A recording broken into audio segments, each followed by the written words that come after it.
Selamat siang, Bang Albert.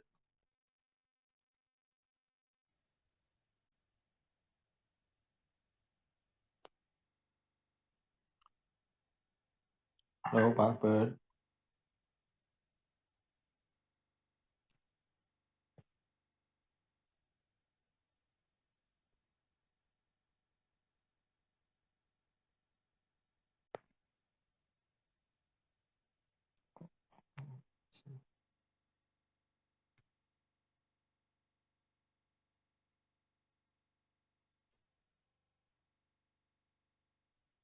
Halo,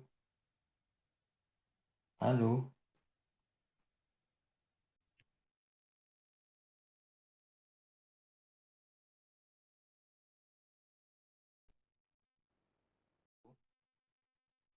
halo.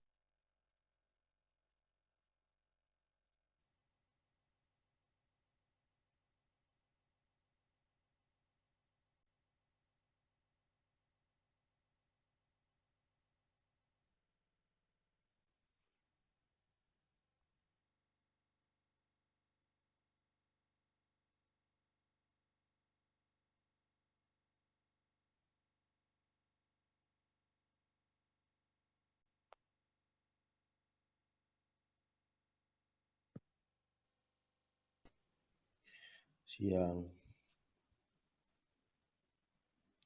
Halo. Halo, Pak. Oh, oke. Mic saya berarti berfungsi. Lagi repot nih, Pak. Oh, jadi gimana? Kalau aku sih oke aja. Ini kok tempat saya putus-putus atau yang tempatnya dulu? Putus-putus ya, bentar. Oh, memang berapa kali sinyal saya agak problem nih 2 hari ini.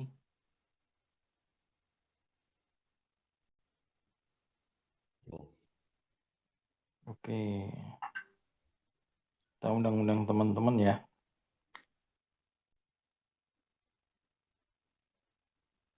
Udah lama nggak dengar Pak Benedikto nih. kok ini ya? Masih putus-putus di saya atau ini ya? Sebentar. Mungkin sinyal saya, Pak. Oh, 2 hari ini problem saya. karena ini sekarang lancar sih. Karena lancar ya. Oke, Hmm. kita undang siapa ya? Irma kita undang. Air Satyo kita undang.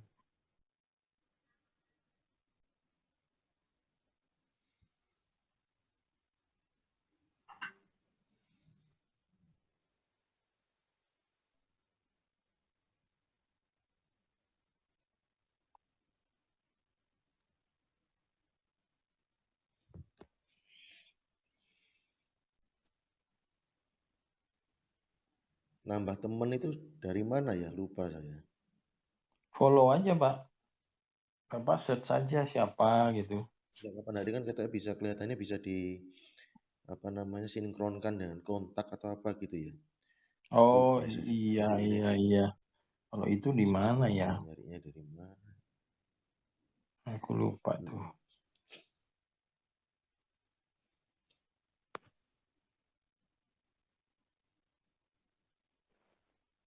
Iya iya.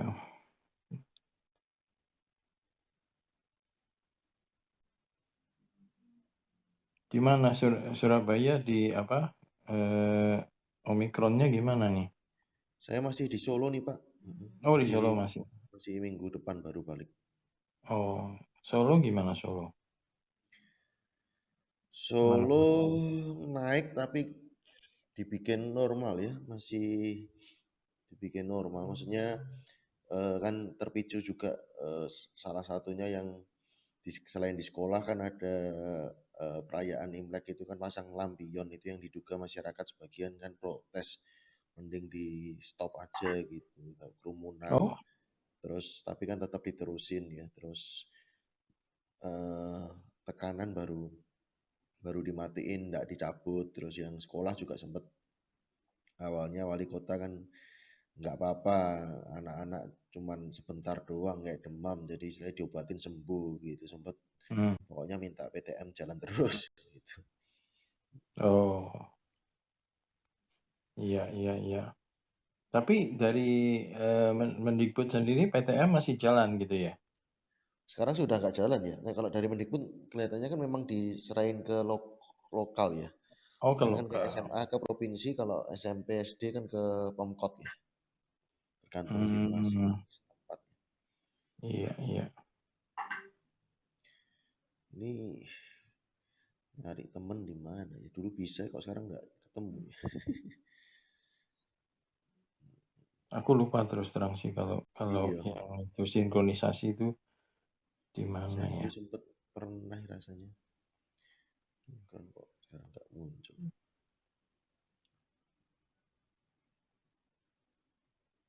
Oh, oke, udah, Atau jam udah. segini ini tanggung kali ya. Enak. Saya juga lagi mikir pindah-pindah Mungkin jam juga ini tahu mana yang lebih efektif gitu. Sore kelihatannya ya Pak ya. sore lebih efektif sih kelihatannya sih. Oh, Nah, ada Kak Made. Kak Made ini eh, pendeta. oh, ya ya ya. Iya. Kak Made silakan naik. Kak Made raise hand. Nanti kami naikkan atau saya invite ya.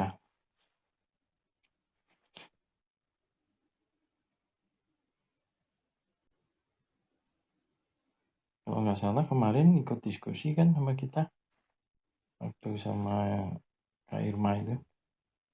Ya ya yang yang gabung agak tengah-tengah itu ya waktu Iya, iya. pertengahan itu.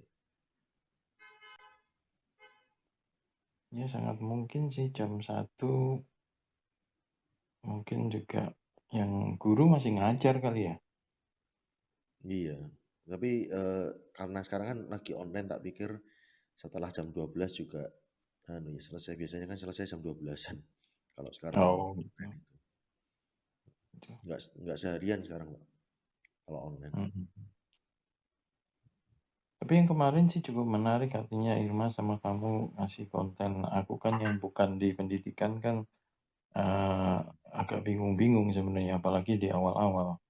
Tapi Hmm, ya bagus ya artinya memang banyak guru yang mungkin ngerjain apa yang jadi tugasnya aja kan nggak mikirin sampai bagaimana extra mile lah istilahnya ya, hmm, mengetahui kondisi siswanya atau lagi ada pergumulan apa gitu kan, hmm, mungkin ada di luar tugas ya. hmm, hmm. Tapi hebat tuh Pak, masih ingat gitu Pak. Siapa?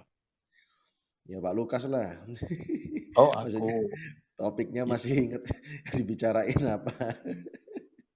ya, ya inilah sebenarnya aku kan ya sebenarnya lewat CH ini aku banyak belajar, bagus banget sih. Jadi dengan cepat gitu kan.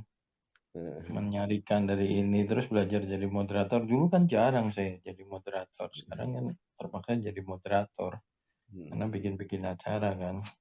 iya. Sama Meli juga. Oh iya, sama Akhirnya Meli saya katanya Maret ya iya ada minta tak minta tembak Meli ya. Maret. Agak tak paksa. Aduh, waduh, waduh. Wah. Terus itu siapa aja yang ini yang hadir? Berapa orang kira-kira?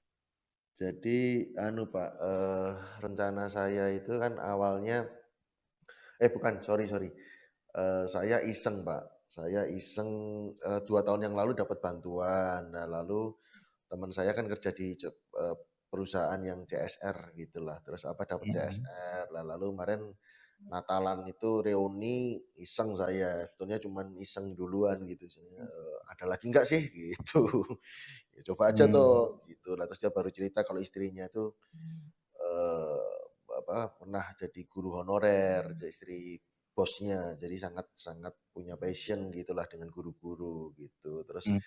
kan 2 tahun yang lalu saya arahkan salurkannya ke SMP, guru-guru agama SMP. Lalu saya kepikiran tahun ini SMA.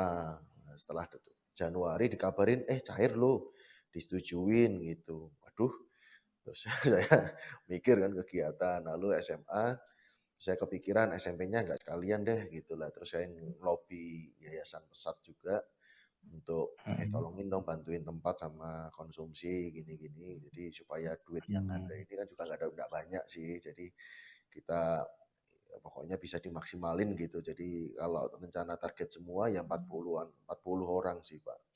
Karena satu le 40. satu satu satu satu satu tingkatnya 16, 17 orang sih. SMP itu guru agamanya segitu, tapi kan ada karena kita kan kerjasama ini Pak, supaya win-win apa ya, bukan win apa istilahnya optimal.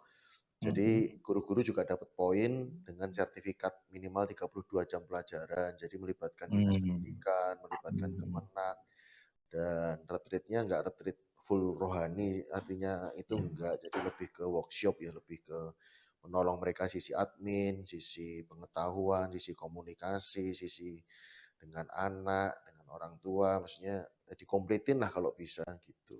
Iya iya. Sebenarnya aku sama Meli sekarang udah kolaborasi, dalam arti aku, Mhm, eee, ya gimana ya, jadi ikut dalam tim lah untuk membantu mhm, maupun mengerjakan hal-hal yang Meli lakukan. Yang mhm, Meli kan memang udah puluhan tahun ya, 20 tahun lebih, bikin mhm, parenting, praktek dengan anaknya sendiri, kemudian juga, kan, mengadakan seminar-seminar keluar gitu ya, mhm, baik ke sekolah maupun ke perusahaan. Kemudian, sekarang ini dia menjadi staf ahli di Kemenko PMK loh, iya Pembangunan iya Manusia iya, dan sempat lihat di Kebudayaan. Facebook-nya, Iya, heeh, jadi mhm, jadi dia udah seperti itu, kemudian sebenarnya dia punya tarif dasar juga, apa, Albert. Jadi, biasanya, saya juga jadi di pihak di bidang itu sekarang saya menjadi project, officer-nya lah. Jadi untuk, mhm, seminar ke sekolah, jadi makanya aku juga tahu, karena Meli cerita dan semua nanti masuk ke aku juga. Jadi kalau, dasarnya Meli itu kalau ke perusahaan tuh 10 juta, terus kalau yang ke sekolah-sekolah itu bisa 5 juta. Ya, mmm, tapi itu depend on inilah nanti kalau misalnya karena tujuan Meli kan banyak sosialnya juga ya. Jadi kalau ada kesulitan atau apa ya mungkin bisa dibicarakan gitu loh. Tapi secara umum sih seperti itu, 10 juta sama 5 juta untuk yang pendidikan atau keagamaan gitu ya, 5 juta mhm, gitu loh kalau yang perusahaan gitu. Jadi sekarang ini, projeknya adalah, untuk rumah karakter sebenarnya. Jadi rumah mmm, dia itu menjadi rumah karakter, udah ada mereknya juga, sertifikatnya, udah dipatenkan, kemudian, problemnya adalah itu kan rumah keluarga dia. Nah, kalau mau menjadi rumah karakter yang menjadi contoh dari rumah-rumah karakter lain, itu dia pengen rumah ini dibeli oleh yayasan. Dia udah punya yayasan kan, Yayasan Karakter Eling Indonesia. mhm, Nah, kalau rumah itu dibeli oleh yayasan, jadi dimiliki yayasan, itu bisa menjadi museum nanti. Jadi rumah karakter itu sampai sekarang ini sebenarnya banyak barang-barang, bahkan tempat sampah udah 20 tahun itu masih ada, yang udah 20 tahun lalu tempat sampahnya. mmm, Nah, ada tulisan-tulisan di kulkas, di mana seperti yang ada di buku tur karakternya dia, itu, masih dilestarikan lah istilahnya. Dan dia mmm, ingin, rumah itu bisa menjadi satu museum yang dimiliki bersama, orang bisa belajar dari situ, mmm, itu. Sekarang sih konsennya di situ. Jadi setahun ini saya memang bersama-sama dengan dia akan, masif gitu ya, mengadakan seminar, tur karakter, menawarkan kepada mhm, sekolah gitu. Bahkan kepada sponsor-sponsor supaya kalau kalau ada sponsornya kan sekolah nggak perlu bayar. Tapi mmm, seandainya ada sekolah yang mampu gitu ya, orang tuanya mampu, ya, bisa 10 juta itu kan ditanggung sama-sama gitu ya, betul, atau 5 juta itu ditanggung sama-sama gitu. Per orang kan jadinya kalau 100 orang kan per orang 50 ribu atau berapa gitu nanti bisa iya, bisa mhm, dibicarakan lah, gitu. Gitu sih. iya iya iya, Oke, ini di teman-teman di bawah udah ada, Kak Made, Kak Keri, Kak Laserte. Silakan teman-teman kalau mau naik kita ngobrol-ngobrol. Hari ini temanya kan teaching with purpose ya. mmm. Ya, ya Kak Albert kalau mau mulai juga boleh. Ya, ya. malah kemari balik lagi. Oke. Makan. Eh, saya kepingin mengembangkan topik ke depannya, cuman mungkin dari sisi eh, kemungkinan-kemungkinan seperti apanya perlu perlu dari teman-teman juga. Jadi pengen dari apa yang mulai dari siang ini siapa tahu bisa memancing topik lain atau mungkin entrepreneur bagi guru gitu. Hmm. Atau ya yang extra mile gitu ya. Nah, ini cuman pengen tahu dari guru-guru posisinya ada di mana gitu. Posisinya itu untuk apa tadi ya? Jadi istilahnya teaching with purpose. Nah, kenapa menjadi guru? Itu dulu sih ya, mungkin di awal ini. Nah, why work gitu ya? Kenapa kerjanya jadi guru? Mhm. Apakah mindless? Itu saya ada diagram yang saya reference, yang saya refer gitu ya, saya ambil. Itu yang pertama tahapan ya karena nggak ada yang lain gitu, atau karena saya dari keluarga yang nggak punya, lalu kemudian dapat tawaran beasiswa, ya udahlah jadi guru. Ya, lalu ada juga yang ya aku seneng aja gitu, seneng ngajar atau mungkin seneng anak atau seneng apa namanya belajar gitu ya, seneng seneng mau berbagi. Ya, atau mungkin malah ada yang tanya seneng konseling gitu. Jadi pengen siapa tahu di sekolah itu banyak masalah, bayangan dia, image-nya dia begitu. Lalu ada tahapan yang diterima. Rasanya itu kalau ngomong didengerin nih.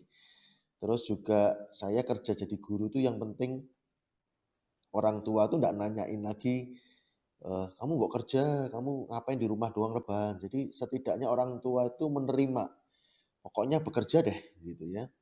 Lalu ada lagi yang bangga gitu, lingkungan bangga, keren gitu ya. Tapi ada yang lagi prestis gitu, lebih banggaannya lebih tinggi gitu ya, lebih ya terkenal lah, populer gitu ya. Mungkin keluarga heran-heran gitu ya, di garis keturunan gitu ya, secara ini nggak ada loh sampai yang dosen gitu atau sampai sebagai guru. Atau yang pada umumnya mungkin ya PNS gitu ya. Eh, atau istilahnya dalam kasarnya ya uang gitu ya. Pokoknya dapat uang aja, ngajar ya gaji yang dilihat atau mungkin lihatnya ke swasta, ke sekolah internasional gitu ya. Pokoknya dapat uang gitu. Nah, apa syukur-syukur kalau udah ngajar dapat uang gitu ya, kayak sosial apa bukan sosial gitu, kayak berbagi tapi dapat uang. Nah, atau yang excellent ya, ya karena dia ingin hidupnya lebih baik dan membuat dunia lebih baik gitu ya. Jadi tidak berkompetisi dengan orang dan tidak kaitannya dengan uang, tapi dia extra mile mungkin tadi istilahnya ya. Jadi lebih gitu. Dia melakukan sesuatu lebih dari nilai uangnya gitu. Jadi dia pengen hari ini lebih baik, ya, besok lebih baik dari hari ini, ngajarnya lebih baik, pengetahuannya bertambah. Lalu yang kedua pengen dampak, pengen warisan, pengen menggoreskan sejarah, pengen makin banyak orang ditolong gitu ya. Legacy ya. Ya, jadi impact atau legacy.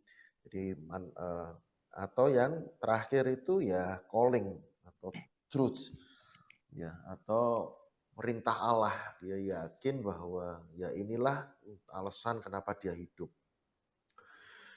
Itu dari alasan ya kenapa orang bekerja gitu, ada mindless gitu ya, nggak dipikir lah, nggak pakai macam-macam, pokoknya daripada nggak ada apa-apa gitu ya. Lalu happiness, lalu acceptance, lalu acknowledgement, jadi orang tahu gitu kalau dia kerja gitu ya. Lalu juga bangga gitu ya, wah hebat ya jadi guru gitu. Lalu yang lebih tinggi lagi prestis, yang berikutnya money.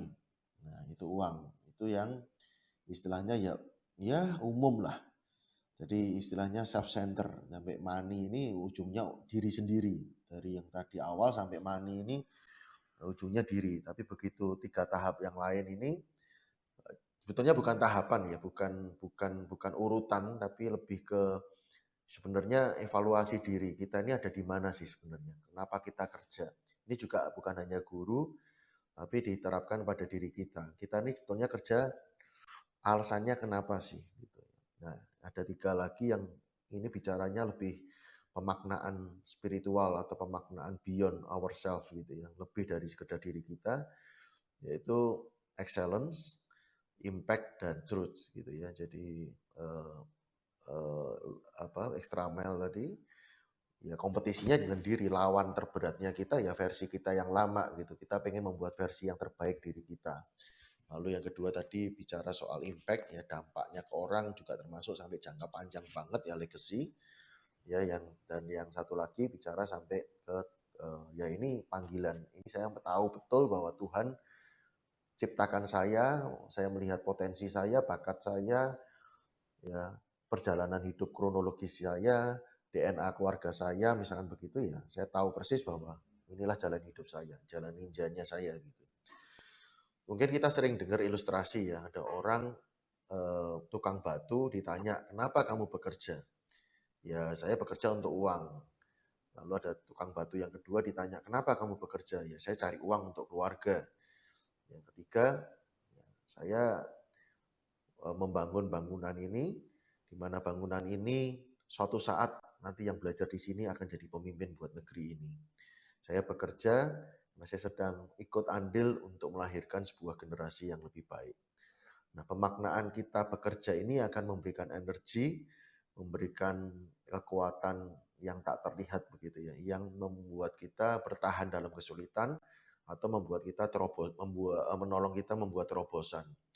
Nah, itu alasan yang pertama. Maksudnya bagian yang pertama, alasan kenapa kita bekerja. Nah, karena saya melihat dari grup Facebook, dari mana yang khususnya grup-grup honorer, guru honorer, itu isinya tiap hari keluhan terus. Mengeluh terus, kalau nggak nyalain pemerintah ya kurang duit. Gitu. Nah, buat saya nggak ngeremehin ya, nggak menutup mata. Cuman kan eh, ya gimana ya, kalau memang eh, mau kaya ya mungkin jalurnya nggak guru ya. Tapi kalau mau guru ya berarti kan harus berstrategi, bukan hanya ngeluh gitu ya. Misalkan ya gimana caranya meningkatkan diri gitu. Kadang kita terjebak pada pokoknya aku harus dikasih uang dulu, baru aku mau belajar. Padahal kan sebenarnya dengan minta itu senjata atau itu modal. Ya, saya tidak ngajarin orang ngemis, tetapi mintalah maka kamu akan diberi. Gitu. Nah, minta itu kan bisa minta informasi, minta e-book, minta dikirim sekolah pelatihan, minta diajarin temen. Ya buat saya dalam porsi tertentu ajar ya nggak apa-apa. Ada fasenya mungkin kita itu memang di fase yang ditolong orang. Hanya saja ketika kita sukses ya jangan lupa dari mana kita berasal. Nah, saya nggak ngajarin ngemis gitu, tapi kadangkala kita lupa minta gitu. Padahal dalam suatu quote kan mintalah maka kamu akan diberi gitu. Ya buat saya nggak apa-apa sih minta diajarin temen gitu ya. Nah, jadi atau mungkin minjem buku atau baca buku di perpus atau minjem eh, atau minta dikirimin e-book gitu ya. Itu buat saya masih dalam batas-batas tidak mengganggu kenyamanan bersama gitu ya. Atau tidak membuat kita itu kehilangan harga diri. Menurut saya kok enggak ya.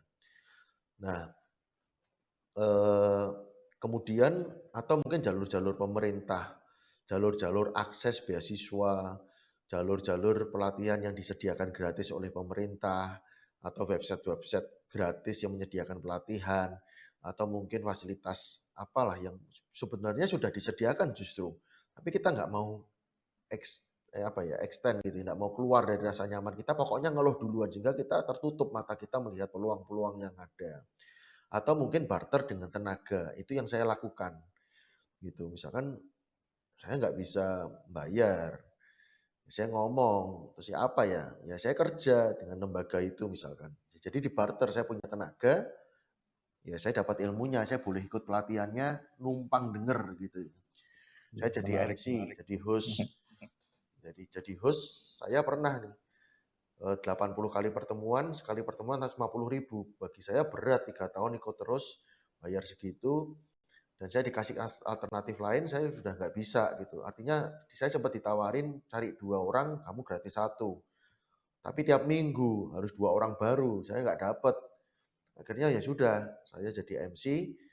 Ya, jadi MC kan saya mengasah kemampuan saya plus saya dapat ilmunya. Jadi dibarter dengan tenaga atau dibarter dengan project. Ya saya punya kemampuan editing video misalkan. Boleh nggak saya bikinkan editing videonya buat Anda gitu. Nah, ya buat saya enggak apa-apa ya. Itu bukan berarti kita sedang eh, lain lah dengan mental ngemis. Menurut saya masih terhormat kok gitu ya. Nah, itu bagian pertama. Jadi supaya nggak ngeluh gitu ya. Atau sekalian pindahlah, jangan kerja di guru sekalian kalau memang ujungnya duit gitu ya. Apa nggak capek gitu ya ngeluh terus tiap hari. Itu yang pemikiran saya ngelihat grup-grup di guru-guru honorer kayak gitu. Iya. Iya. Ya atau mungkin strateginya ya ke yayasan atau mungkin disubsidi donasi dari yayasan atau mungkin masuk di aplikasi kitabisa.com atau menggalang dana atau bekerja sambilan atau MLM atau apa yang di luar jam kerja, di luar jam ngajar ya bekerja sambilan gitu atau nulis buku atau ngelesin ya apa aja kan bisa bisa dibuat kerjakan gitu. Itu yang pertama. Lalu yang kedua yang saya pengen secara singkat gini.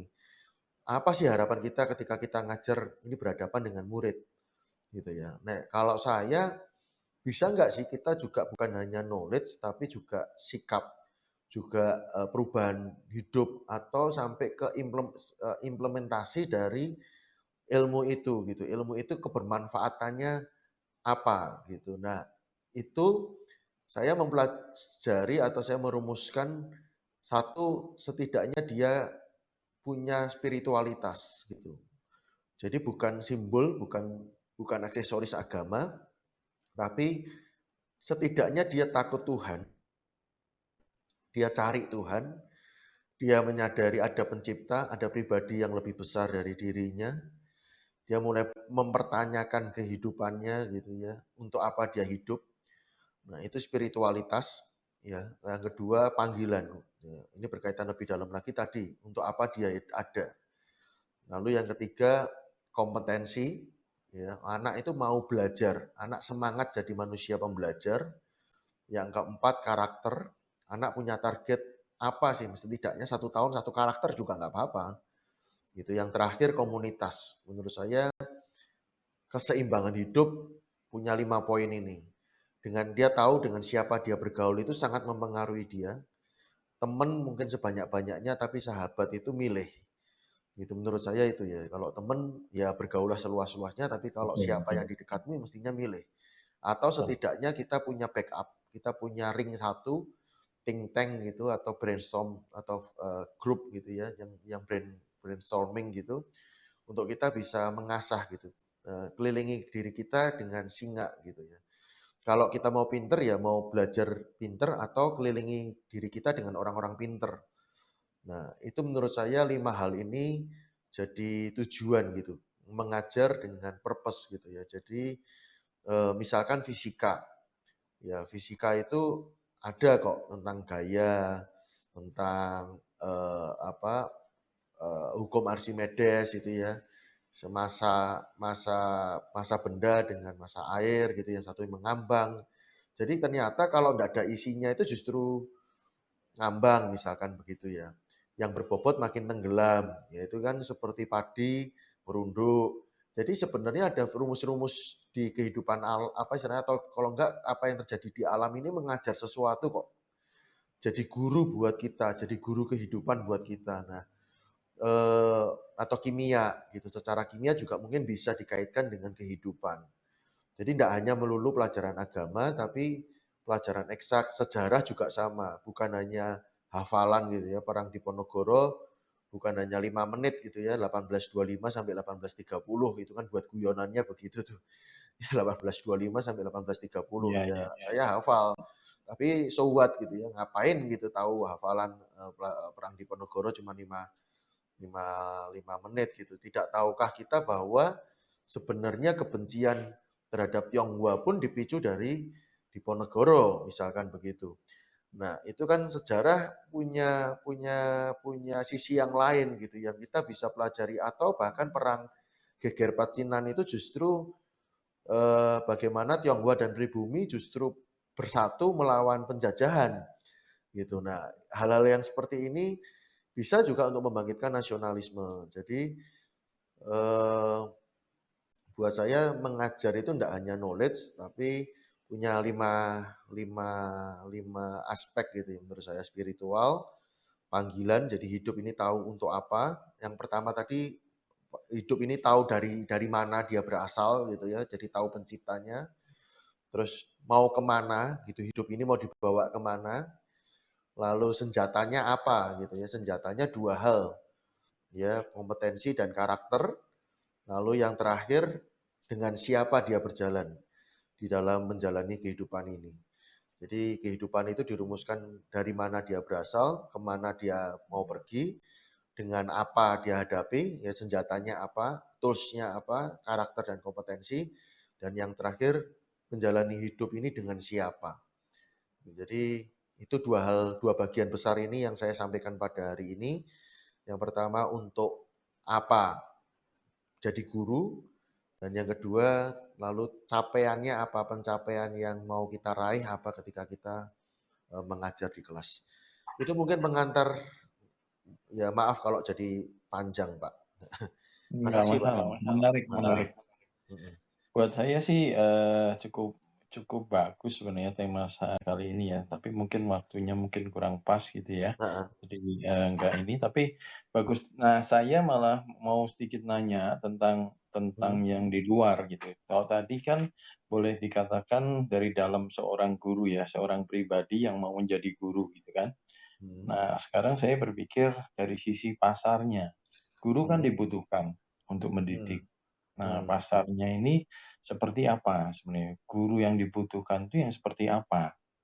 Tuntutan pasar itu ada nggak? Jadi seorang guru itu harus seperti ini, seperti ini, seperti ini. Sehingga menurut saya jangan dong kalau nggak bisa kemana-mana jadi guru. Jangan sampai seperti itu. Itu Mhm. nanti problem itu. Menurut Mhm. saya begitu. Mhm. Nah, jadi masa sih nggak ada orang yang punya purpose jadi guru gitu loh. Masa sih semuanya itu kepaksa, sehingga nanti pada gilirannya ya keluhan-keluhan itu yang muncul gitu kan. Karena kan, Mhm. oh ternyata dijalanin nggak enak gitu jadi guru. Nah, jadi, Mhm. apakah informasi-informasi itu, tersebar dengan baik gitu ya, sehingga katakanlah seorang guru kan pasti harus S1 jadi guru gitu kan, eee, bet Iya. harus gitu kan.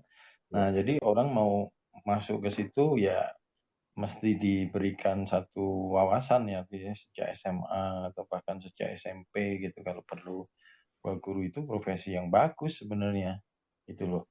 Nah, saya memang pernah mendengar juga dari, ini sisi yang lain lagi, sisi ekonomi, ada dari temen kita juga bahwa ya kalau jadi guru itu nggak bisa ngandelin gaji guru saja, harus Mhm. ada sampingannya. Tadi Pak Mhm. Albert juga sempat ngobrol ya tentang itu Mhm. kan.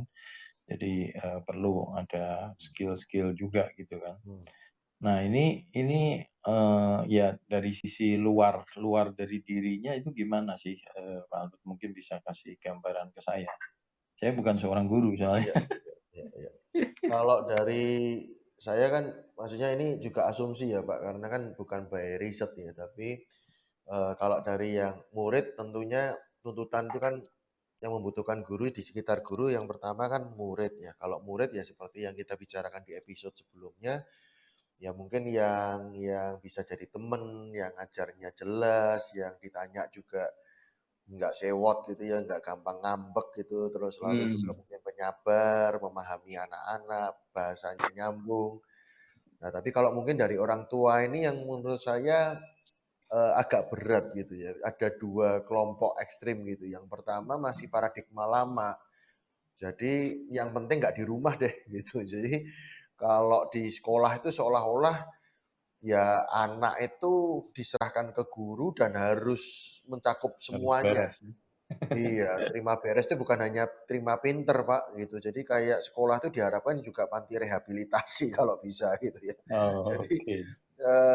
nggak peduli dia nggak mau berkaca di rumah, misalkan nih, ada loh orang tua yang misalkan dia ngerokok tapi pengen anaknya nggak ngerokok, ini kan repot ya, gitu. Terus Hmm, kalau anaknya ngerokok yang disalahin sekolah, ekstrimnya iya, begitulah, gitu. iya. Jadi, nggak mau tahu pokoknya udah dibayar, ya tanggung jawabnya sekolah gitu. Padahal misalkan kurikulum sekarang udah bergeser kepada guru fasilitator, anak harus aktif gitu. Nah, guru ndak jadi sumber pengetahuan satu-satunya. Nah, itu ndak bisa memahami gitu. Jadi ya sulit gitu ya. Satu lagi ya lebih enak sih, lebih moderat, lebih maju berpikirnya bahwa tanggung jawab anak itu orang tua punya peranan. Orang tua aktif, orang tua proaktif, orang tua nanya ke guru, orang tua peduli dengan pendidikan gitu ya.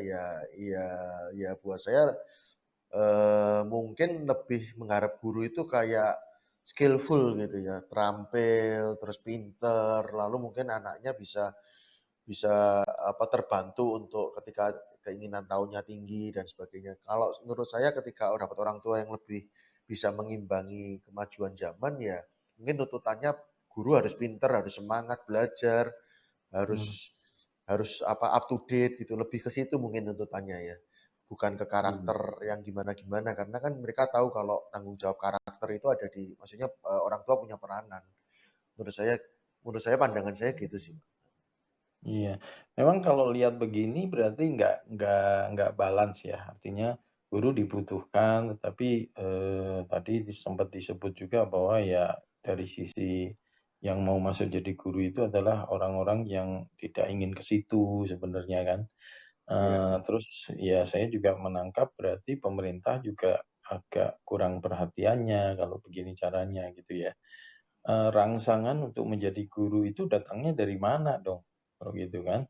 ada sorry tak putus ya, tapi sebenarnya ada Mmm, beberapa jenis tergantung oknumnya sih, Pak. iya, Kalau guru swasta mungkin karena persaingan bisnis ya, sehingga maunya itu mhm, swasta tuh ngupgrade terbaik, punya nilai mhm, plus, punya nilai jual. Jadi mungkin itu yang tuntutannya jadi kenceng banget gitu ya. Jadi misalkan ada satu swasta di Solo ini yang double degree mhm, SMA loh Pak, mhm, gitu. Lalu mhm, lulusannya bisa diterima di kampus luar negeri. Lalu metodenya integrated learning plus apa begitu. Nah, jadi tuntutannya tinggi sekali gitu. Nah, ini yang swasta. Kalau yang negeri, dulu kita berpikir yang penting dapurnya beres biar fokus ngajar. Nah, di mhm. pemerintah yang PNS-PNS ini sudah disejahterakan, gajinya puluhan juta atau jutaan gede gitu. Oh, udah bagus. Oke. Tapi satu sisi jadi gini, pemerintah kan sebenarnya pengen nih ditingkatin kualitasnya terus termonitor. Akhirnya kamu tak bayar ya kamu juga gua pengen tahu dong kerjaanmu seperti apa gitu kan Iya, atau betul. nah begitu dimonitor, dievaluasi kita ini masih budaya zaman dulu sisa-sisa asal bapak senang, copy paste, lalu Mmm, juga tidak terbiasa administrasi atau kebalikannya justru merasa loh kok jadi kan gua pengen ngajar doang gitu, ngapain mesti di administrasi. Jadi akhirnya yang nggak tahan itu eh, merasa bahwa lebih banyak beban administrasi jadi beban daripada beban ngajarnya. Makanya sampai si si menteri itu kan Merdeka Belajar itu sampai mengurangi laporan, mengurangi mmm, halaman perencanaan cuma satu lembar doang istilahnya RPP, rancangan pembelajarannya satu lembar doang. Lalu kurikulumnya enggak, pokoknya yang penting pencapaian, enggak harus semua detail ditulis laporannya. Nah, itu ada yang terbeban begitu. Ya, tapi kan sebetulnya wajar ya karena digaji gede, ya pemerintah juga satu sisi pengen pengen monitor juga gitu. Nah, sisi yang lain mentalnya jadi gini, kalau saya kerja begini aja gajinya tetap atau bahkan bisa naik karena bisa bersasar waktu atau mungkin mhm. ngumpulin ngumpulin karya, ya ngapain saya ngajar ngajar ekstramel gitu. Kan nggak ada yang ngawasin dan kepala sekolah nggak bisa mecat kecuali guru itu punya cacat moral, guru Iya, itu dipetisi sekian terus geger viral. Kalau aman-aman aja kan nggak ada yang mecat karena PNS kan yang kerjanya sama pemerintah, kepala sekolah pun nggak bisa ngendaliin anak buahnya. Jadi kan Mhm. istilahnya kalau dulu orang ngeluh karena nggak ada duitnya, jadi ngajarnya seenaknya, sekarang ya digaji gede tetap ngajar seenaknya karena merasa ya aku ngajar gini aja digaji segini ngapain aku mesti mesti ngajar yang lebih baik gitu ya. Ini masalah mental sih. Gitu walaupun tidak menutup kemungkinan masih ada guru honorer. Nah, guru honorer Mhm. sendiri itu juga ada macam-macam. Saya pernah ketemu kenalan beberapa guru honorer di luar pulau itu sampai 15 kilo dari rumahnya untuk cari sinyal atau turun ke kecamatan itu dari pegunungan ke kota itu harus 1 jam 2 jam itu mereka rela loh malah jadi pembicara malah bikin pelatihan nggak ada yang Mhm. bayar nggak ada apa ya nggak ada apapun yang dia dapat tapi dia pengen berbagi bahkan bukan hanya ke murid ke teman-teman guru di seluruh Nusantara gitu. Saya Mmm. kaget, kagum gitu. Ada guru-guru honorer yang ekstra mil gitu, yang bahkan ya itu tadi pengen berbagi dengan teman-teman guru yang lain. Dia juga dia sendiri pembelajar, pengen guru lain maju untuk nyari sinyal aja pergi 15 kilo dari tempatnya gitu. Atau mungkin sampai Mmm. ada yang dari pegunungan turun ke kota, terus ada yang untuk ikut Zoom aja dari pedalaman Kupang sana, Flores, sampai ke kota cari sinyal, atau yang di apa di daerah Palu, Sulawesi, terus di Kalimantan. Saya ikut itu, wah sebenarnya satu sisi kan berarti ada dong honorer yang sama-sama honorer tapi modelnya begini. Nah, terus kan pertanyaannya kenapa di Facebook yang honorer ngeluh terus gitu kan. Gitu. Mmm. Mhm. Ya, ini memang kalau saya lihat jadi memang agak membingungkan saya juga nih. Satu satu pertama, sekarang itu gaji guru itu cukup atau enggak sih? Gitu Kalau loh. dari PNS cukup Pak, PNS ya? Menurut saya PNS ya? cukup. Oke, Iya. kalau swasta lebih cukup lagi dong? Lebih Enggak besar juga lagi? Pak, tergantung Enggak yayasan juga? kan. Ya yayasannya Oh, miskin swasta atau ada. yayasan kaya atau sekolah Oke. munafik atau sekolah yang juga mati segan hidup tak mau, sekolahnya nggak banyak Oke. peminat kan ya ya repot ya. Betul betul betul betul. Jadi bisnis ya. Kalau swasta Iya. bisnis ya. Jadi kalau Mhm. sekolahnya yang bagus-bagus tadi, yang tuntutannya berat tadi, mestinya gajinya juga bagus dong. Lebih dari PNS malah mungkin. Atau gimana? Ya nggak tahu ya Pak ya, kalau itu Atau kayak startup juga gitu loh. Jadi karena maksudnya mungkin ya nyampe di bawahnya ada maksudnya ada gedung, ada perawatan kan sebabnya kan kadang juga di sekolah gitu tuh ada subsidi silang atau ada juga beban yang kayak yayasan dalam arti maaf ya kayak yayasan berbasis agama itu sekolah Kristen, sekolah Katolik kan kadang tongkrongannya sekolahnya yang kita lihat ini megah kaya tapi sebenarnya mereka cari duit untuk subsidi sekolah lain yang dalam satu yayasan yang sama Pak gitu kan. oh iya iya, ada juga, saya tahu juga ya. Gitu. Iya iya, tapi gini, kalau kita mau mau, gali lebih dalam lagi kan, bagaimana seseorang bisa berminat jadi guru gitu kan. Ya Mhm, satu kan tadi kan udah disebut tentang hal yang biasa, tentang uang gitu kan. Nah itu mhm, cukup nggak? Kalau itunya memang nggak cukup kan susah. Nah, betul. ya berarti kan, bolehlah kita ngobrolin untuk PNS aja deh, swasta udah Mhm, kita tinggalin ya. mhm, Yang lebih pemerintah itu kan punya tanggung jawab, bahkan saya mhm, pernah dengar bahwa anggaran pendidikan tuh naik gitu loh, sampai iya, bahkan 20% dari betul. APBN kalau saya nggak salah gitu loh, dan itu Mhm, besar itu mhm, besar. Jadi, mestinya kan kalau itu bisa dialokasikan sebagian untuk sebagai, dan ini berarti udah ya sekarang ya, gaji PNS sudah cukup kan sebenarnya. Nah, itu membuat orang bermotivasi untuk menjadi guru kan. Nah, iya, kalau orang sudah menjadi guru, nah waktu dididik jadi gurunya itu kan perlu seperti tema kita kan, jadi mesti punya mhm, purpose untuk ngajarnya, jadi ada misi kan sebenarnya. Nah, apakah mhm, semua itu udah merata gitu loh. Kalau misalnya, lulus dari sekolah guru itu benar-benar kompeten atau enggak sih jadi guru? Yang langsung bisa langsung terjun gitu, Pak. Kalau di perusahaan kan kita kenal nih, lulusan S1 itu masih belum siap kerja katanya. Nah, kalau guru lulus terus belum siap ngajar kan repot juga kan. Nah, ini eee menarik nih. siap nggak siap ya, Pak. Satu, dari sisi pengetahuan, ada 2 kemungkinan juga. Satu, kalau kampusnya up to date, terus dia juga pembelajar waktu kuliah, ikut-ikut webinar, ya mungkin secara pengetahuan siap. Nah, tapi kan satu sisi kampus kita itu kan kurikulumnya berubahnya kan tidak langsung langsung seketika. Sementara perubahan kadang seketika. Nah, itu yang ya enggak tahu ya dari sisi siapnya. Tapi kalau misalkan dikatakanlah siap gitu ya langsung kerja, mungkin siap secara pengetahuan. Tapi kalau Hmm. misalkan dia sempet nggak kerja dulu, gitu kan ada yang lulus terus mungkin nyambi kerja atau mungkin bantu orang tuanya dulu atau apa begitu ya, mungkin bisa bisa nggak siap ya. Itu yang dari sisi Hmm. pengetahuan yang pertama. Tapi dari sisi mendidik bukan hanya transfer satu,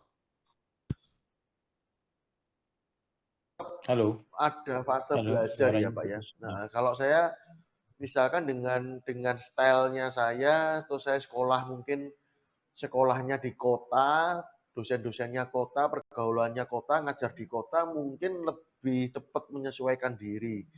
Nah, tapi Hmm. kalau Ya. kemudian saya dapat di sekolah tanda kutip yang tempat pembuangan akhir gitu Pak. Jadi kalau ada sekolah yang mau nerima, ini anak Hmm. diterima di situ gitu.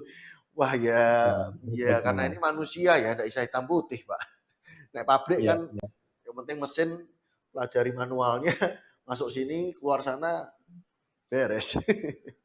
Gitu. Ya memang sih saya pikir kalau ada statistiknya kita bisa lebih Betul. melihat ya bagaimana gitu ya. Saya juga terus terang, nah ini kan kita di kafe nih ceritanya. Kafe kan kita Heeh, ngobrol aja kan apa yang kita pikir ya berguna lah buat orang lain heeh. juga. Gitu. Cuman ya kalau nggak ada statistik sih memang repot. Statistik itu yang saya harapkan adalah jumlah guru ini cukup atau enggak sih untuk nanganin Hmm, rakyat kita yang sekian banyak, terus hmm, level TK-nya sekian, level SD-nya sekian, SMP hmm. sekian, dan SMA sekian itu cukup enggak. Terus ya bagaimana kalau belum cukup, ya bagaimana memenuhinya, kan harus dikerjain Ya, itu. Nggak ya, bisa, ya. ya udahlah pokoknya kita seadanya aja, kan nggak bisa juga. Harusnya di ini, lalu kalau perlu kan, eee, nah ini susah juga saya pikir ini bisa muter nih, karena orang tua mau nggak anaknya jadi guru gitu kan. Iya, Orang betul. kayaknya nggak pernah mengarahkan anaknya jadi guru, nggak pernah kayaknya. Nah ini kan jadi Iya, problem juga.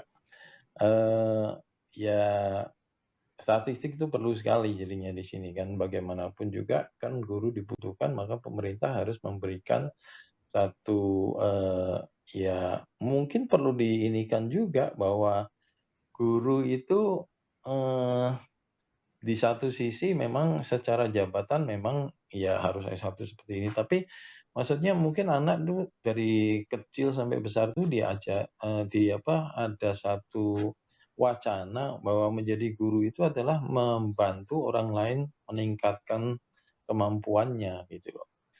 Jadi hmm, sehingga, kalau itu secara nggak sadar sudah ada di dalam pikiran, sebenarnya siapa aja bisa menjadi guru gitu loh.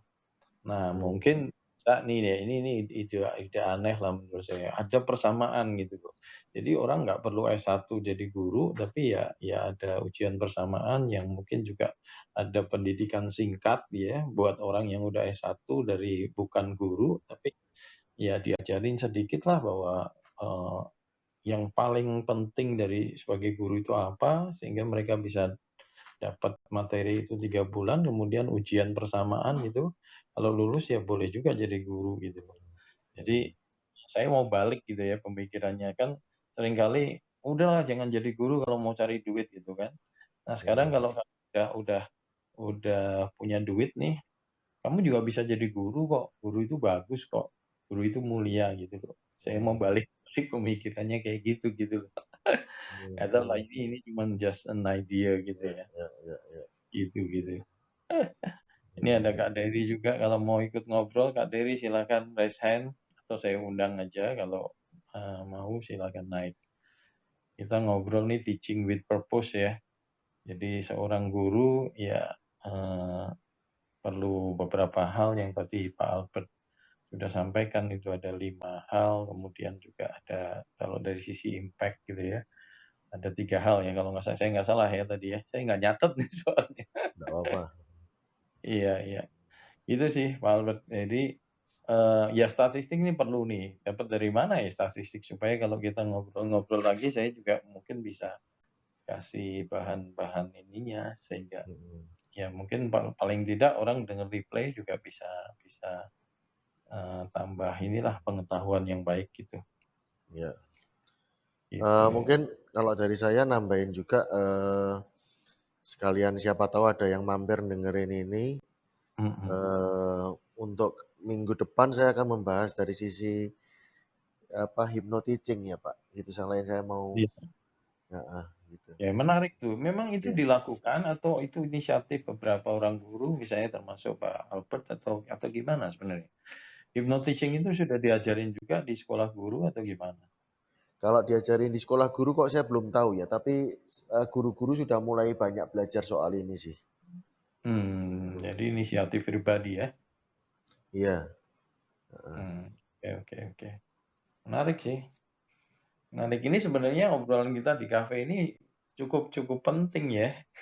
Sebenarnya orang bisa iya. dengerin dan sangat sangat sangat Itu bagus. bisa juga dapat masukan sih, gitu. Saya kan Iya memang iya. lagi concern dan mendalami, semoga ya kalau akhir tahun bisa ngerilis bukunya ya semoga.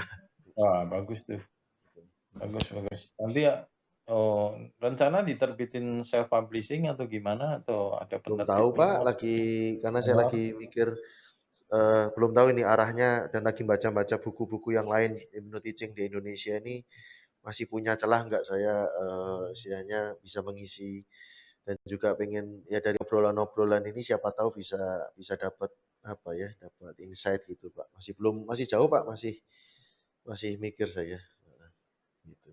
Iya iya iya. Saya juga pikir saya juga sedang ada, saya kan akan banyak room lah ya, yang jelas Mhm, 7 bidang itu kan, dari mhm, art, bisnis, community, mhm, education, lalu family dan government. Family yang paling banyak, sorry, bisnis yang paling banyak, kemudian family yang kedua, terus education ini, kemudian baru, yang lain-lain. Tapi potensinya akan lebih banyak sih, karena, setelah saya bikin kafe ini, semua jadi lebih mudah sebenarnya. mmm, Karena, ke depan ada orang-orang yang mau bikin room sendiri di kafe ini kan. Jadi, mereka yang udah jadi leader, pernah beli kopi dari saya, ya sudah bisa bikin room sendiri dan itu mhm, akan memperkaya kita.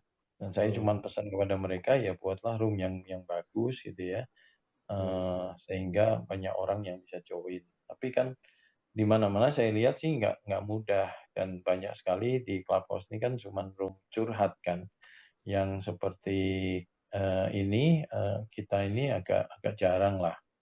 Ya mmm, dibilang jarang juga enggak, karena, ada banyak room-room yang bagus ya, misalnya room kesehatan mental itu sangat diminatin orang tuh. Itu saya pernah masuk room-nya dadakan, tapi yang join yang lihat itu bisa sampai 600 dan waktu terakhir ditutup pun masih ada sekitar 50-an orang yang diem mmm, sampai tutup gitu ya. Jadi, ya Clubhouse ini menurut saya bagus ya, tinggal kita bisa bagaimana mensosialisasikan karena ini sesuatu yang murah kan sebenarnya kan. Kalau Anda punya mmm, kuota dan ini, ya paling kita online 1 jam begitu, udah bisa memberikan masukan kepada banyak orang sebenarnya. mmm, Apalagi kita replace-nya on gitu, ya sekali kita kerja mau ada yang ngunjungin atau enggak sebenarnya kita bisa bawa gitu loh. Apa yang sudah kita bicarakan ini, kita bisa, link-nya kita sebar, ya. Jadi, kita nggak usah kecewa kalau misalnya pendengar audiens, online-nya itu sedikit. Menurut saya selama kontennya itu bagus, kita bisa sebar-sebarkan itu later gitu kan, iya, iya, sesudah ini pun gitu loh. Nah itu makanya saya sangat bersyukur ketika Clubhouse punya replace-nya on gitu. iya Dulu iya kan digadang-gadang, "Wah, Clubhouse ini aman, kita mau ngomong apa aja bebas, nggak ada iya rekaman." Buat iya iya saya nggak butuh yang begitu, saya bilang. Saya iya pengen iya sekali ngomong terus bisa dipakai terus gitu loh, iya iya. gitu. Ya ini menarik banget sih, Mhm Teach with mhm. Purpose ya. Cuman, ya itu, Iya, nggak apa-apa. tekniknya gimana, Teaching Mhm, with Purpose, pengennya sih bisa dibahas gitu ya sama teman-teman lain kan. iya. Jadi Eee, sekalian mhm anu deh, lupa saya nambahin yang supaya nanti siapa kalian yang dengerin, mhm untuk mencapai 5 yang tadi itu yang, mengajar istilahnya bisa menolong orang murid, mhm mengenal penciptanya, lalu apa, mengenali panggilan atau istilahnya tujuan hidup dan sebagainya mhm tadi, ini sih saya ngambil sebuah teori yang saya praktekkan sendiri ya, maksudnya teorinya dari, Leader Source. Itu, jadi ya di dalam mengajar kita menyisipkan spiritual gitu ya, bukan agama ya, tapi spiritualitas, eee, apa istilahnya, belajar kehidupan atau apa, mendekatkan seperti kepada Allahnya gitu ya, istilahnya Tuhan atau kehidupan sedang mengajar apa melalui pembelajaran ini atau melalui peristiwa ini. Lalu, atau mungkin bisa di-refer ke silahkan dengan, coba dicari di kitabmu gitu, apa yang Alkitab atau kitab-kitab, agama masing-masing itu bicara apa soal ini, gitu. mhm Lalu, yang kedua ya sebenarnya ini enggak atau 2 3 4 itu tidak hal baru, kognitif, psikomotorik sama afeksi gitu ya. Jadi pengetahuan kita belajar, kita diajar, lalu afeksi itu sebenarnya lebih penerapannya lebih sosial. Jadi kalau yang pertama belajar sendiri, baca buku, lihat YouTube, itu lalu yang kedua afeksi itu belajar dari orang lain. Jadi mewawancara, ngevlog, terus bikin seperti ini, jadi moderator, ngundang orang, terus belajar biografinya orang, atau mhm melihat orang sukses, atau mencari, teori itu diterapkan siapa. Nah itu afeksi, lalu yang terakhir ya praktek gitu, dialami gitu. Karena, dari tahu sampai paham itu ada gapnya, ada jarak. Jadi orang tidak otomatis dari tahu menjadi paham. Orang dari tahu menjadi ahli, benar-benar paham, kecuali dia juga mempraktekannya itu. Jadi semakin dia praktek, makanya tadi kalau kalau dibilang lulusan, siap kerja enggak, ya kalau lulus itu tahu, tapi dia paham menjadi guru seperti apa ya sampai dia mengajar baru paham sih. Menurut saya ada fase mhm. belajarnya juga gitu, supaya dari tahu menjadi paham. Nah di Ada dalam magangnya juga ya? Ada KKN-nya juga kalau kan pastinya? magangnya ada, tapi kan belum tentu orang kerjanya di tempat magangnya. Nah itu kan situasinya Oh berubah iya ya, ya dari iya kebijakan. Apa kalau di perusahaan kan culture-nya ya budaya budaya itunya juga berbeda begitu. iya iya. Di bawah ada Kak Happy Ryu. Silakan Kak kalau Iya. mau ikutan ngobrol nih, Teaching with Purpose, cara tentang guru, pendidikan, silahkan. Iya iya. Selamat siang Pak Lukas, Pak Albert. Selamat Siang. siang Ya, Happy Numpang Ryu. mampir aja nih gua nih. Oke. iya, Oke, ya ini kita ngobrol-ngobrol sih sebenarnya ini kan di Cafe, ini kafe ya kita bisa ngobrol aja. Terus kalau Cafe dengan gerakan saya yang gerakan kopi persahabatan itu memang punya program N5, ngangingu ngengu. Kita itu ngalor, ngidul, ngulon, ngetan, ngobrol. Nah, yang diobrolin macam-macam, salah satunya ini N5E, E itu education. Nah, dan ini udah episode yang ketujuh nih. Kita bicara tentang pendidikan, udah episode yang ketujuh dan sering sementara ini memang baru dengan Kak Albert yang setia ini. Mungkin Kak Hebrio ada pengalaman gitu ya, apakah bukan guru kan ya Kak Hebrio? Guru atau bukan? Aku itu pernah jadi dosen. Oh Satu pernah tahun jadi apa dosen, satu wah ini tahun apa 2 tahun menarik. ya? 2 tahun ya, Satu tahun. oke, 1 2 tahun. semester. Terus jadi dosen karena memang dari lulusan dari itu keguruan atau gimana?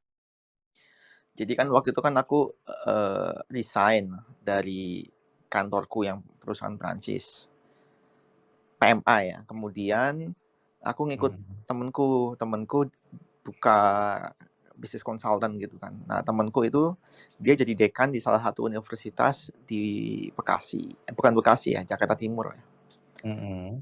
Dia jadi dekan kan. Kemudian aku join lah ke sana gitu. Mungkin 2 tahun kalau nggak salah. Karena aku punya 2 kelas. 2 kali tahun ajaran. Ya. Dia dekan di situ ngajar, punya banyak kelas. Nah, aku ikutan ngajar. Kemudian di situ sempat juga tuh mau daftar S3, kemudian mau ngurus NIDN, sempat juga di situ. Tapi kemudian akhirnya nasib mengatakan jalan hidup yang berbeda.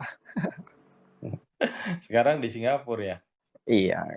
Nah, pada suatu ketika bosku yang dari Singapura nawarin kan, ayo mau pindah ke sini nggak? Mau. Aku langsung ngomong gitu. Ya udah, aku tinggalkan tuh kehidupanku sebagai bisnis analis.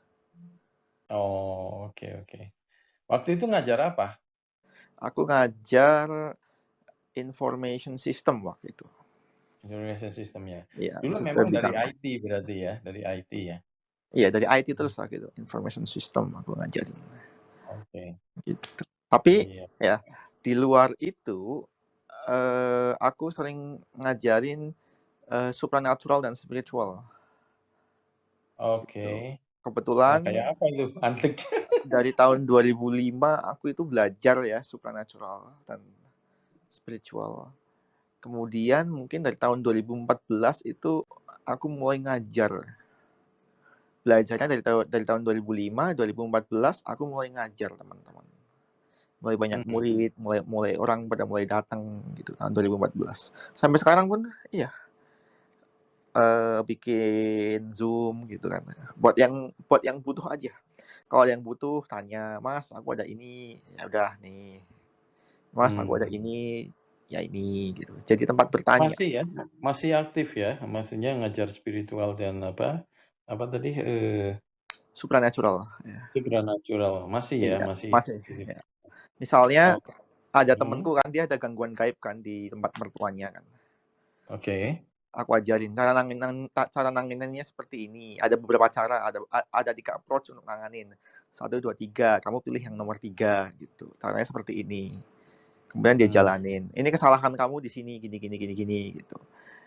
Yang saatnya kamu nggak kendor karena nature dari sebuah proteksi adalah ini. Ini paling aku baru ngajarin 3 hari atau 4 hari yang lalu. Iya. Oh, oke. Iya, baru 3 hari, 4 hari. Dia telepon konsultasi, kemudian ya aku ajarin. Terus aku ngomong gini, bukan tanggung jawabku untuk membersihkan situ ya, membersihkan dia gitu. Tanggung jawabku itu ngajarin kamu jalan sendiri aja. Terus aku bilang juga teknikmu kelemahannya di sini. Kalau kamu melakukan ini, ya kekurangannya nanti kamu akan ini gitu. Aku bisa ngomong seperti itu karena menang ngalami itu apa sih istilahnya? Iya, pernah. Ya, experience ya. Jadi lebih Experience. pernah ini ya. Bisa Oke, cerita. jadi empiris ya, Iya. ceritanya. Kamu kalau misalnya pakai nafas doang ya, habis itu kamu adu ilmu sama mereka, nanti dadamu langsung kena gitu. Kamu pernah ngerasain kan yang namanya lagi nanganin kasus tahu-tahu dadamu sesek deg gitu kan. Tapi kalau kamu nafasnya dilandasi pakai mantra, itu ada satu lapis lagi di depannya, aku ngomong gitu. Apalagi kalau di depannya ada jin, apalagi di depannya kalau ada pusaka gitu. Sebelum masuk ke kamu, kena pusaka dulu, kena jin dulu, kena mantranya dulu, baru kena fisikmu. Aku ngomong gitu. Wah, ini Gua ngomong bisa lain lagi. gua ngomong kayak gini nggak? Tapi logiknya masuk kan? Itu kan logiknya kan masuk kan? Iya. Seru sih. Cuman ya, Pak Albert mau ngobrol sama Kak Habibie ini, aku baru sadar ini Happy Review ini Kak Habibie yang sering ngobrol juga dulu waktu awal saya masuk Clubhouse. Iya. Aku balik lagi pakai nama Kaskusku, Pak. Oh, nama Kaskus. Iya. Jadi kemarin aku ketemu sama teman lama, kemudian teman lama aku itu ngitung nama pakai ilmunya Arkan itu. Ingat nggak? Arkan Bodhana. Oh, enggak ingat. Ada Harus ilmu hitung dicoba. nama, kemudian Heeh. nama Tiger Storm itu kurang hoki, lebih bagus nama Hyperion. Oh, Tiger Storm. Abis itu aku pakai lagi gitu nama Oke Hyperion. lagi. Iya, menarik. Albert, ada mau ditanyakan ke Kak Hyperion? Sorry tadi sempat jadi dosen itu bidang studi apa? IT. Information System. Oh, iya. Kebetulan kan memang pendidikanku kan di situ, pekerjaanku juga di situ. Saya sebenarnya Eskom juga, cuman nggak pernah dipakai, Pak. Terus sekarang jadi apa, Pak? Jadi businessman. Saya kerja ikut orang ya di importir alat tulis, tapi masih passion ngajarnya masih, cuman kalau untuk apa Eskomnya nggak kepake sekarang. Iya, trading pun aku dulu ngajar aku trading gitu, buka kelas, kalau malam ngajarin orang gitu. Siapa yang mau ngikut aku gitu, aku gituin. Orang-orang suka cocok tuh sama aku, suka ada yang datang, Mas, kalau mau ada kelas lagi aku ikut. Ada yang sampai bilang kayak gitu.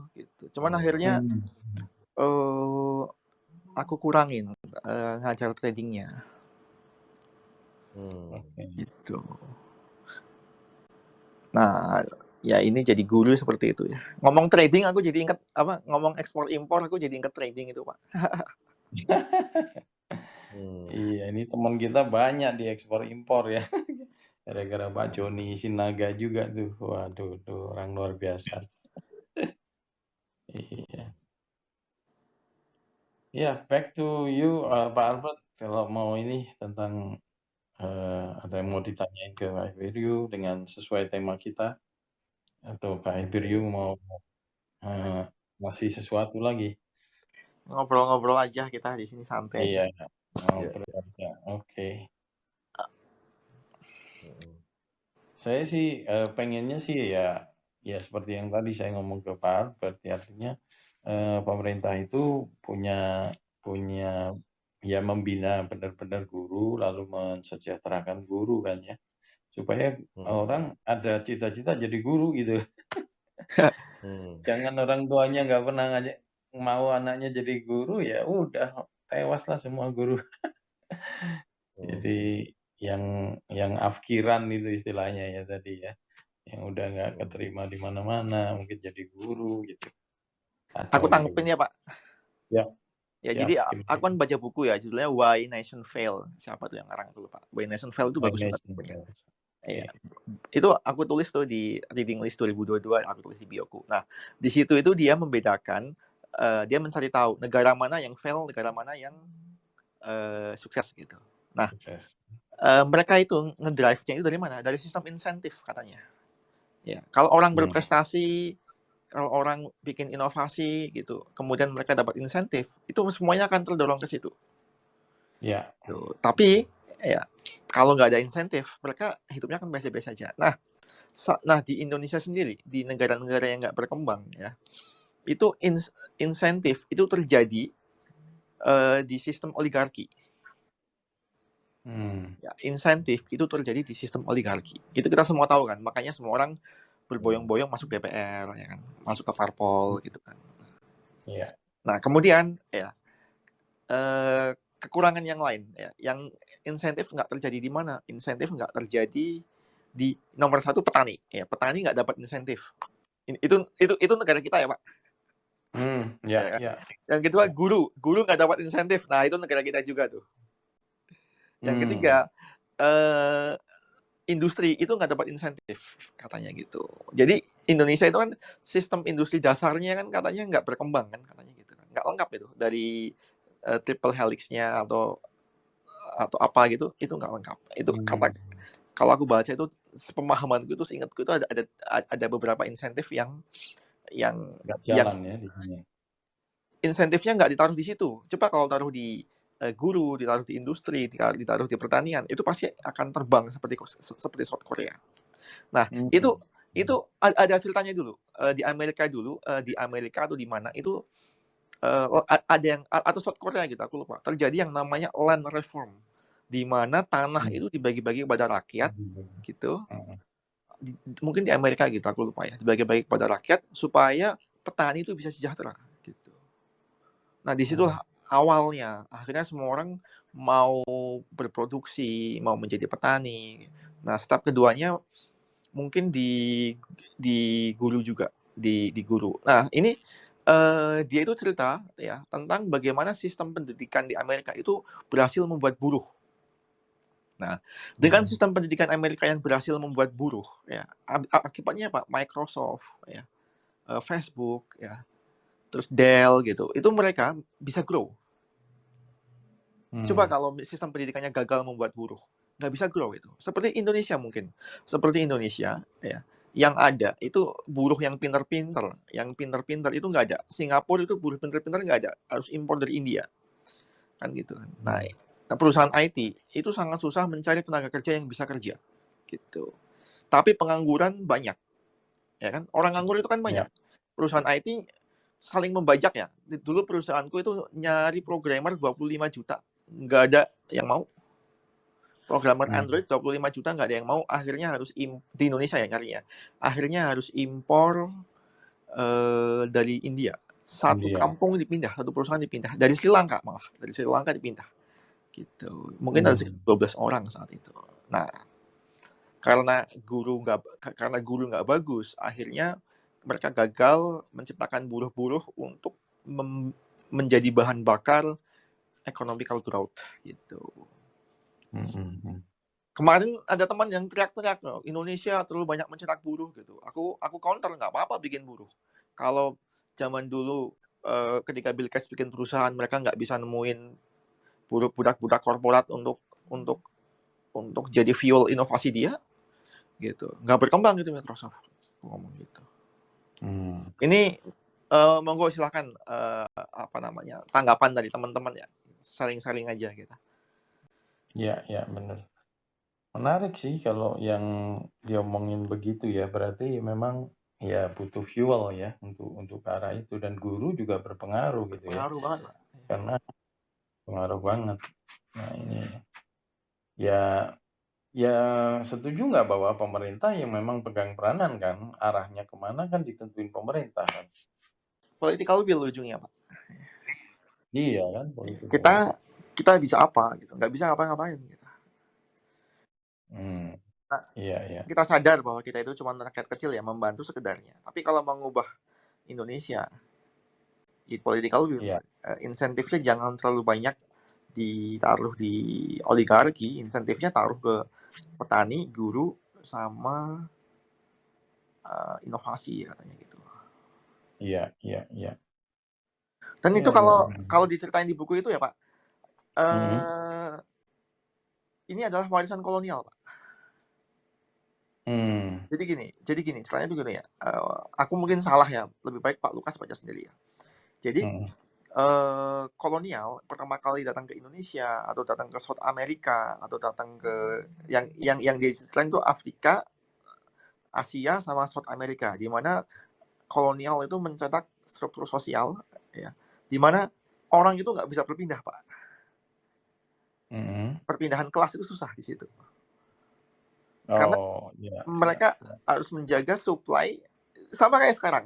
Mereka harus menjaga supply gimana caranya sumber daya alam bisa tetap dikeruk dan dibawa ke Eropa. Dan harus ada yang, artinya apa? Artinya harus ada elit politik, harus ada buruh yang banyak, yang dibodoh-bodohin. Udah sama persis kayak negara kita.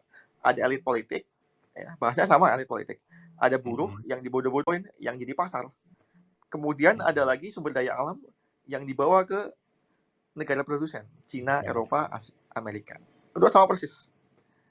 Yang diomongin sama dia itu menjawab semua pertanyaanku tentang Indonesia. Kaget juga, kampret juga negara ini. Iya ya. Ini menarik banget.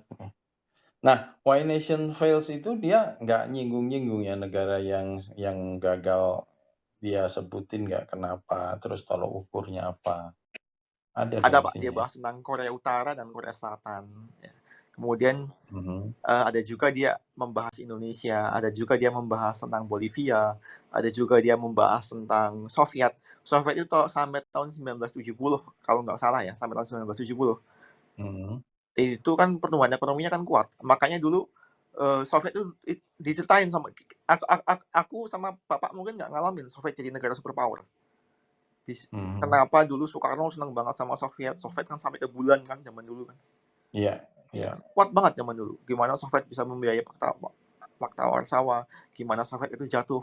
Kemudian ada cerita juga gimana Cina itu jatuh, kemudian gimana akhirnya Cina bisa reform ekonominya gitu. Ada Iya. juga ceritanya seperti itu. Oh, ada ceritanya di situ ya, menarik tuh. Bukunya bakal menarik Ya, banget. semua politisi harus membaca, jadi ngerti salahnya Indonesia di mana. Iya, iya, iya. Ya sekarang sih yang terasa sih dari sisi angka ya, yang terakhir itu kan anggaran pendidikan kan naik tuh di APBN gitu ya. Nah cuman larinya kemana ya itu perlu ada statistiknya gitu ya. Ya, waktu itu aku pernah dapat forwardan berita dari temanku ya. Sri Mulyani bingung anggaran udah naik tapi kok prestasi cuma gini-gini aja gitu. Nggak tercermin hasilnya di statistik. Iya, iya. Jadi memang harusnya kan begitu ini ya semangatnya besar kan, semakin maju harusnya kan. Dan itu dari berapa ya? Kayaknya kan loncatnya tinggi, misalnya dari 5% jadi 20% gitu ya. Tinggi kan pendidikan itu. Ada mungkin Iya. aku cari beritanya ya yang Sri Mulyani bingung ya sebentar. Anggaran pendidikan naik tapi nggak ada gunanya. Ada ininya. Kalau perlu aku ini kamu pin link kalau misalnya ada Iya, ininya. supaya Sri Mulyani bingung anggaran pendidikan. Halo Kak Tika. Ngobrol-ngobrol yuk. Oh, hilang lagi. Nih, Sri Mulyani kecewa dengan pengelolaan anggaran pendidikan. Coba ya, aku nggak bisa pin link misalnya. Udah saya jadiin moderator kok, mestinya bisa sih. Ya. Yes, oke.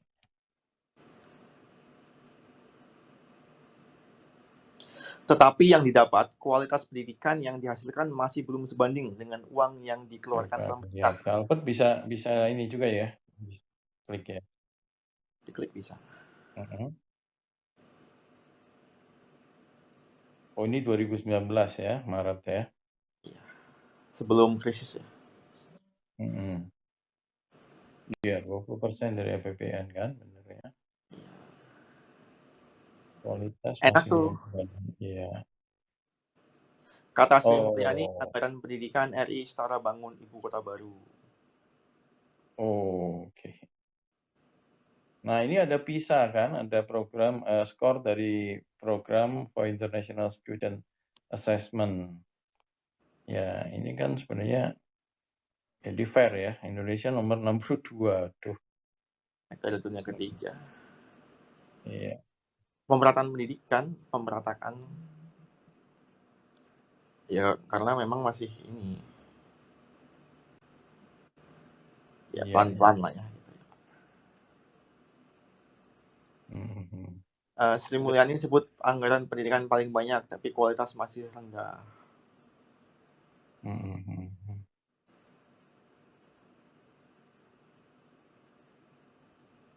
Ya, pusing dia ngurusin ini. Tapi sebenarnya kalau di kita itu statistik monitoring itu ada nggak sih? BPS tuh ngeluarin nggak sih kayak gini?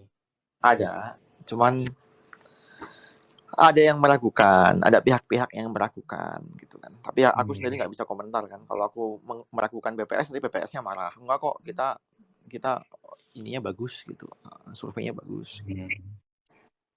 Paling benar ya kita pakai lembaga survei luar negeri yang independen.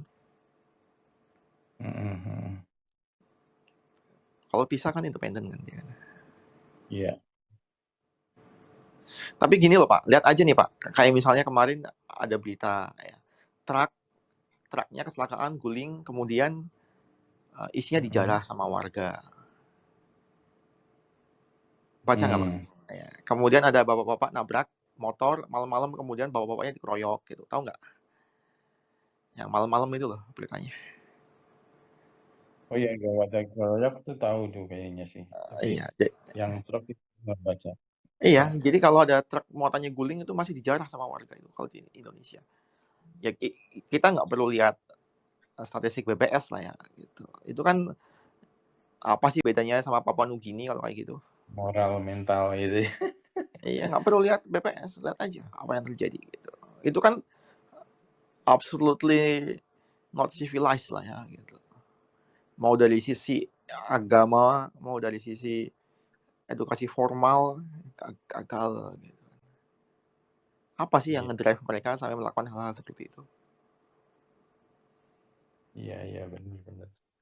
Jadi kepikir ya, malah dijarah gitu ya. Iya kan gitu kan. Ya bukannya ditolongin atau apa gitu ya. Iya. Nilai-nilai Pancasila itu. Waduh, aku juga sekarang ada koneksi baru sama gerakan pembumian Pancasila. Nantilah tanya-tanya sama mereka. Memang ruwet juga memang ya pendidikan nih. Pancasila itu nggak punya sukses story loh Pak. Oh ya? Iya. Nggak punya Maksud? sukses story dia. Makanya penerapannya akan selalu gagal gitu. Jadi gini, ini yang aku pelajari ya. Ini yang aku pelajarin ya. Jadi gini, kita sering-sering lagi ya tentang seorang guru. Guru itu kan digugulan ditiru. Kita memberi contoh ya. Kita memberi contoh. Kita itu mengajarkan itu dengan memberi contoh sebenarnya. Ya. Ya, jadi gini, di saat-saat genting ya, gitu. Di saat-saat genting itu adalah opportunity seseorang untuk menunjukkan karakter mereka. Ya. Betul. Ya kan, saat-saat genting itu adalah di saat dimana orang menunjukkan karakter mereka, kemudian anak cucunya atau orang lain itu akan menilai siapa dia, gitu. Dan yang terjadi di tokoh-tokoh bangsa kita ya, ketika mereka dihadapkan ke titik-titik penting seperti itu, mereka memberi contoh yang buruk. Ya. Contohnya pelemahan UU KPK oleh Jokowi. Contoh yang lain, koruptor-koruptor tidak diperberat tapi malah dikasih gerasi. Ya kan? Iya. Contoh yang lain, mereka selalu memberi contoh bahwa hukum tidak adil. Mereka selalu memberi contoh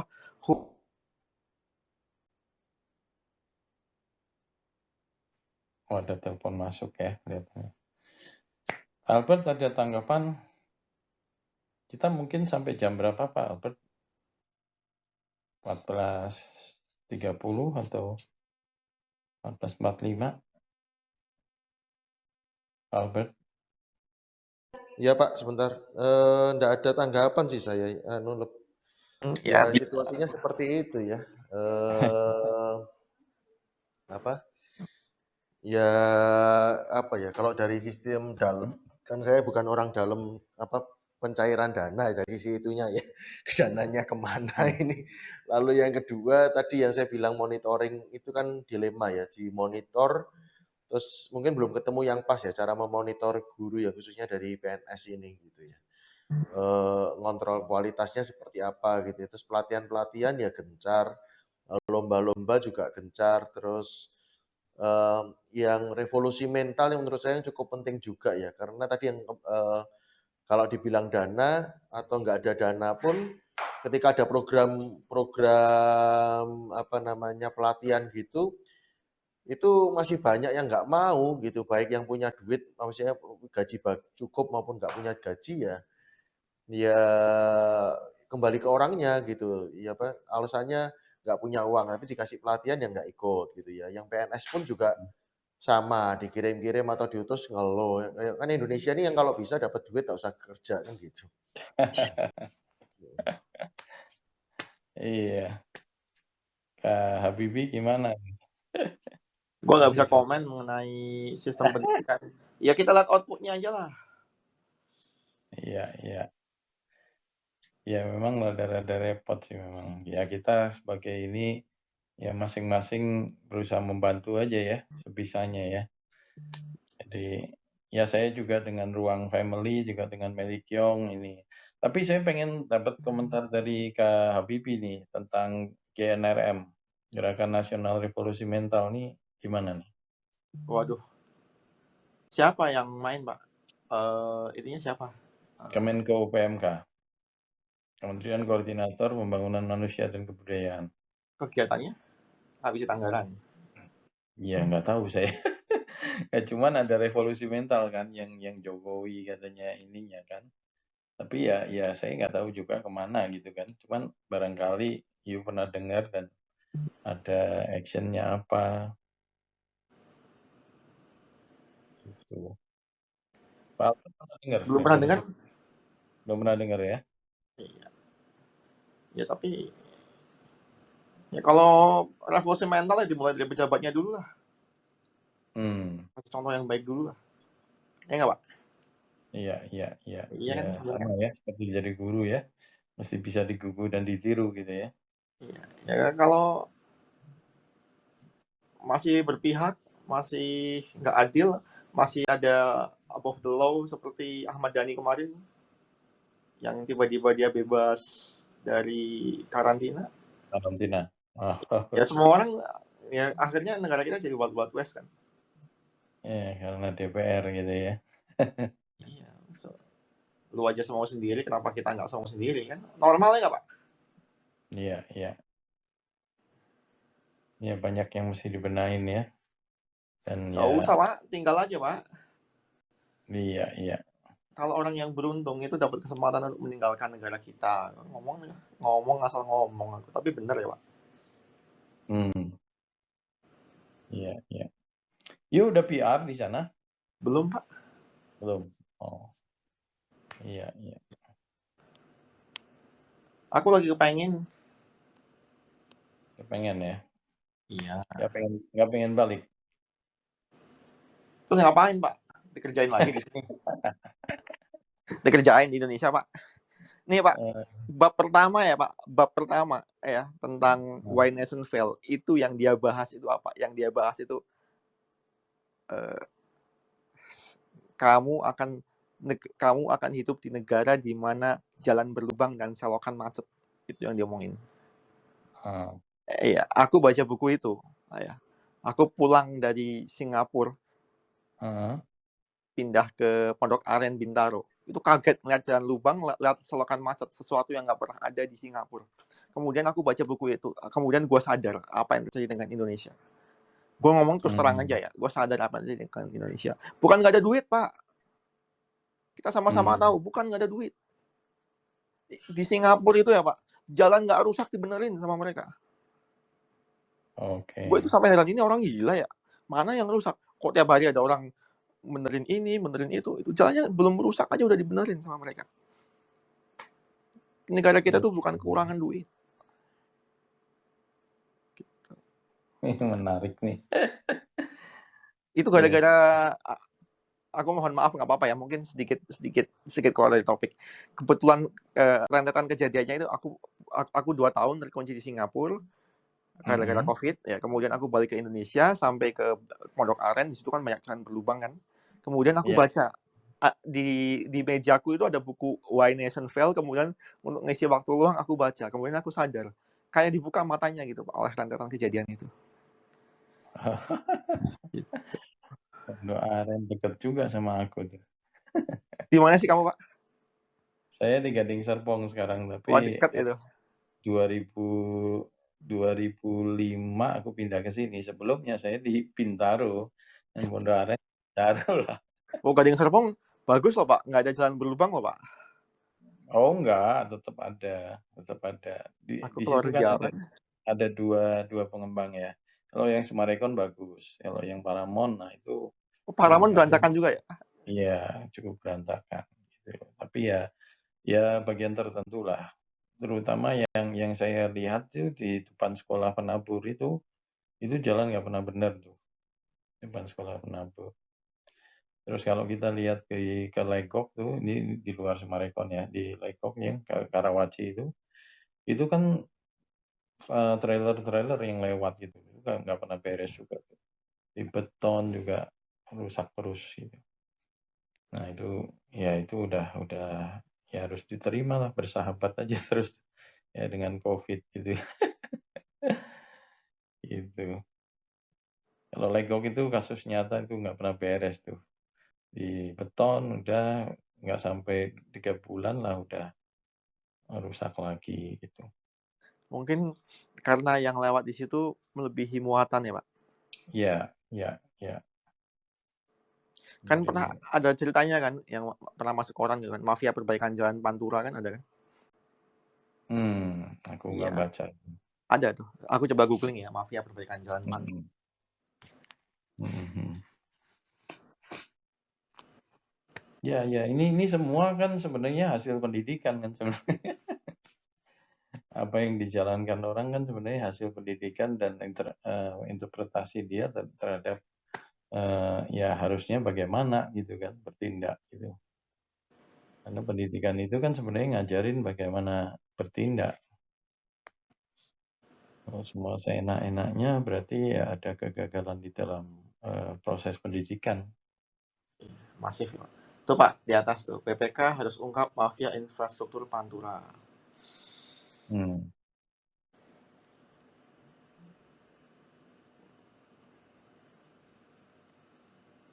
Ya.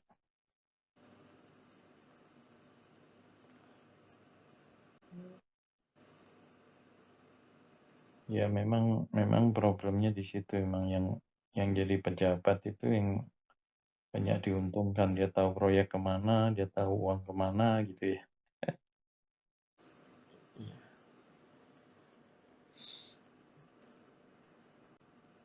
Dikerjain Pak, bayar pajak dikerjain kan? Iya. Iya.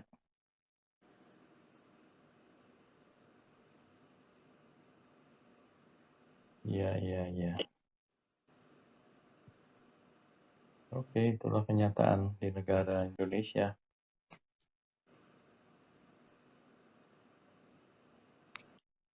Aku jadi Korupsi, baca lagi.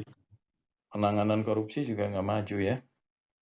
Kan udah dilindungi kan, pelemahan KPK itu kan memang warisan Jokowi untuk negara kita kan, sebelum dia turun kan. Ini kok ngomong kayak gini nggak usah direkam lah Pak, gimana sih Pak? Ya udah. Oke deh, kita juga udah selesai dengan pendidikannya gitu ya. Jadi ya kita mau segera tutup nih. Ya. Ngaco banget kalau Nanti ngomongnya kita ngaco. ngobrol. Iya, nggak apa-apa. Nanti kita ngobrol lagi yang lain ya. Oke. Makasih ya teman-teman, Ya, Habibie dan terima Albert dan kasih. Kak Aku Ruis pamit di dulu ya bawah. Pak, terima kasih ya Pak. Yuk, Terima sama-sama. Yuk. kasih. Iya, Tutup. goodbye Pak Iya. Albert, Pak Lukas. Yuk.